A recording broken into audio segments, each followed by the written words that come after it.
Halo kawan-kawan, kembali lagi bersama saya di channel Investor Logis.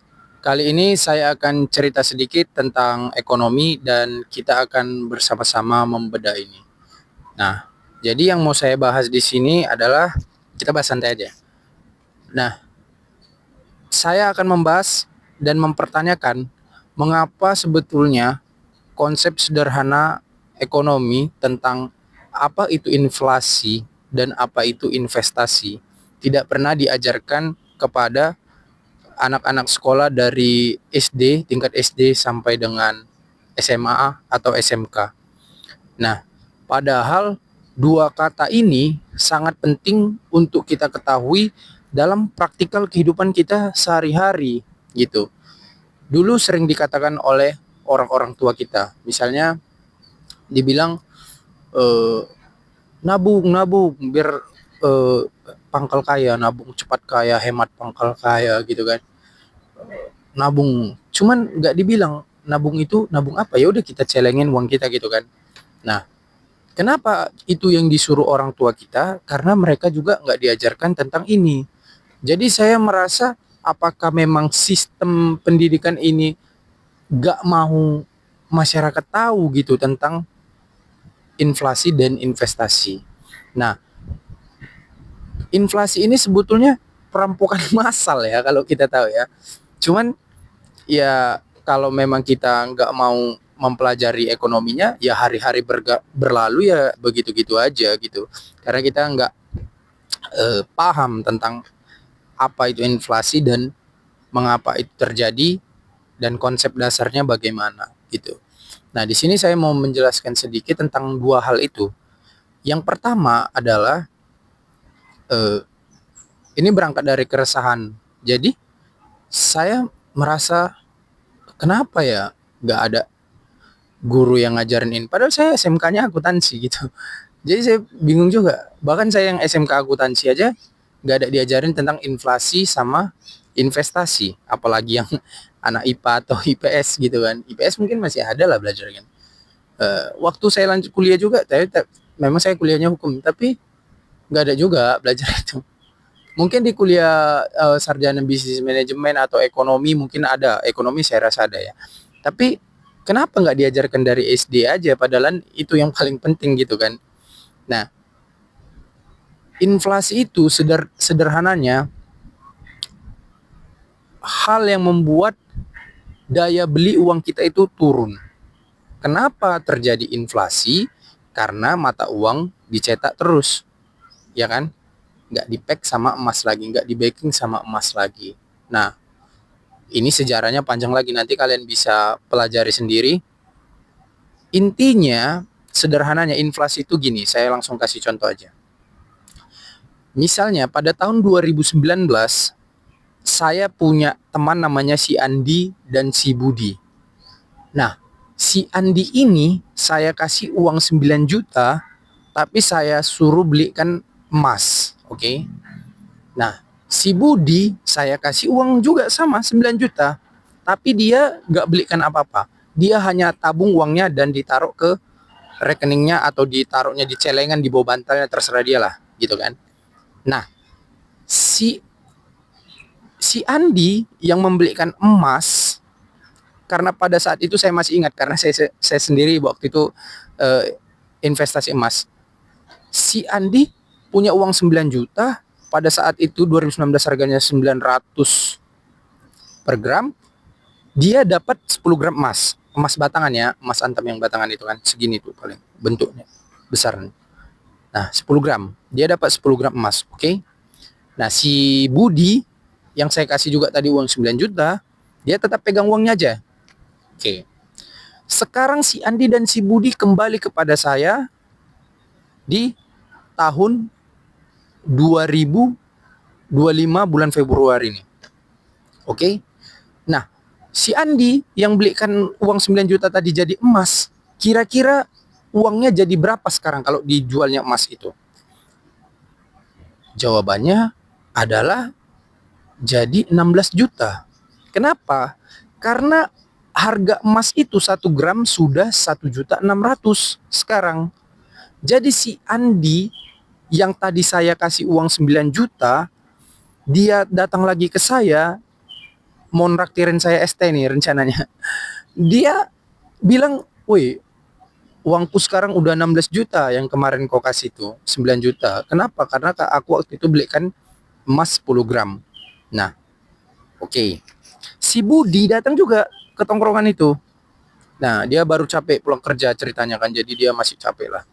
Nah, dia cerita, ini uangmu kok apa ya, 9 juta yang kemarin ku pinjam itu udah naik-naik semua barang-barang. Kurang aku beli apa-apa.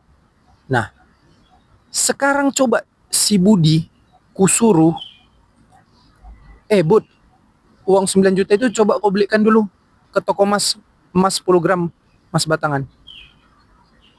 Datang dia ke tukang emas dengan bawa uang 9 juta di Februari 2025, mau beli 10 gram, disuruh pulang dia.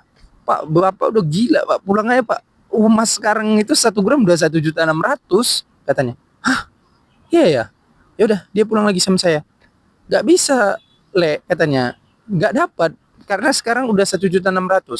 Nah, ini kau tengok si Andi. Dia kok bisa dapat emas 10 gram dari uang yang aku kasih, kok nggak bisa? Kan gitu kan? Iya, kok bisa kau? Emas ini udah aku beli dari tahun 2019 yang lalu, waktu pertama kali si investor logis ngasih sama aku uang 9 juta itu. Loh, iya ya. Tapi kan uang kita sama-sama 9 juta. Uang kertas yang sama-sama bentuknya 9 juta. Kok aku nggak bisa beli emas 10 gram? Ya itu. Nah, daya beli uang kau yang 9 juta dikasihnya itu di 2019 sama sekarang Februari 2025 udah beda, udah nggak segitu lagi. Nah, pertanyaannya, apakah berat jumlah emasnya yang naik? Enggak. Emasnya tetap 10 gram yang dipegang si Andi. Terus, apakah eh, si Budi bodoh? Enggak, sama-sama nih tamatan orang ini. Nah, perbedaannya apa? Perbedaannya si Andi uang 9 jutanya itu dibelikannya aset. Si Budi uang 9 jutanya itu dibiarkannya aja jadi rupiah. Itu sederhananya konsep inflasi, kawan-kawan. Jadi nilai daya beli mata uang yang kita pegang itu akan menurun setiap tahun karena kena inflasi. Kenapa ada inflasi? Karena mata uang terus dicetak. Gitu. Uang kertas terus dicetak. Kalau jumlah peredaran uang yang ada pada tahun 2019 berbeda dengan yang di tahun 2025 jumlahnya bertambah, maka artinya ada uang kertas baru yang dicetak. Oke. Kalau ada uang kertas baru yang dicetak, nilai yang lama terdelusi. Itu konsep inflasi. Nah, kembali lagi, apalagi kita kasih contoh rumah atau tanah. Tahun 2000 ada orang yang punya 1 M, dibelikannya tanah sama rumah. Dapatlah besar, rumah besar kan. Ada satu orang, dia hanya taruh uang 1 M-nya itu di bank. Oke. Sekarang dari tahun 2000 ke 2025 pertanyaannya, yang beli rumah 1 M itu dulu dapat 1 hektar itu di Jakarta pula dibelinya kan. Nilai rumahnya udah berapa sekarang? Apakah mungkin 1 M tetap? Enggak. Jangan-jangan udah 10 miliar nilai rumahnya. Sementara yang punya uang 1 miliar yang ditaruhnya di bank aja dan dia nggak ngapa-ngapain, dia nabung di kepalanya hanya dia tahu, oh aku harus nabung supaya aku kaya, aku harus nabung supaya aku kaya. Uangnya nggak kenapa-kenapa, tetap segitu, dan dia mau beli rumah yang 1 M kayak rumah yang dibeli yang punya 1 M beli rumah itu udah nggak bisa lagi karena harga rumahnya udah 10 M. Kenapa? Harga rumahnya 10 M.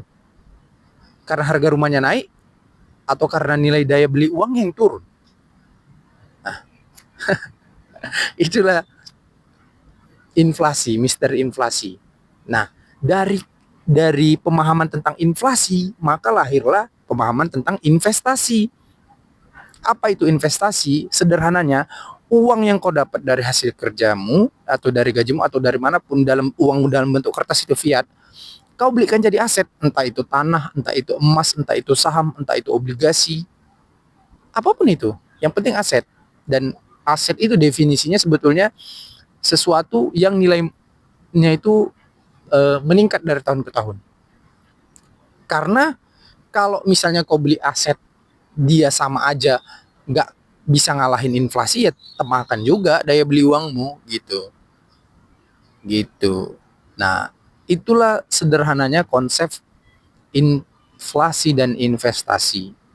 Jadi pertanyaannya, apakah kalau saya kerja dapat gaji terus saya tabung terus gak saya apa-apain, saya biarin di rekening, kemudian bulan depan dapat uang nggak saya apa-apain lagi di rekening, benar? Nah, kalian sendiri yang jawab karena udah dikasih tahu tentang konsep inflasi dan investasi.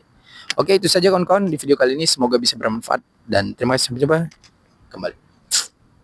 Halo kawan-kawan semua, terima kasih untuk kawan-kawan yang sudah menyaksikan konten di video channel ini.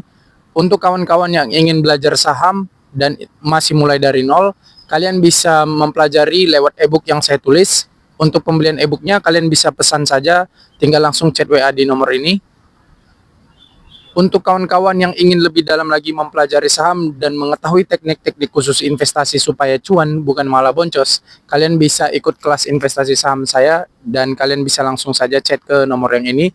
Nanti di sini saya akan masukkan kalian ke grup WA yang sudah saya buat dan kita akan belajar bersama di situ.